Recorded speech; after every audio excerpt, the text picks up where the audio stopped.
First, we brainstorm tree certificate theme ideas. Then we select a theme for the year. Hello, my name is Elijah Green, and I've been in the Wordsworth Interact Club for 3 years now. While thinking of this year's tree planting campaign, I wanted to use my artistic skills to represent the group's idea of fall for our trees. I began with some sketches to show to Mr. Bass, and he suggested that we check out some of the original trees planted by Wordsworth Interact Club in the year 2000. I selected a red oak tree to draw because of its beauty and its significance in representing our club's efforts in making sure that our environment is maintained for the future. Then we promote the certificates to raise funds to purchase the trees.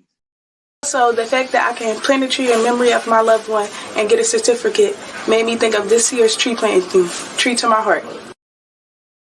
Then we work with our local nature center, Wissahickon Trails. To set up tree planting events in the fall and spring. Then we deliver tree certificates to happy customers. So I'm here today to plant 2 trees in honor of my father who passed away in July and my aunt who passed away the day before yesterday. It brings a lot of hope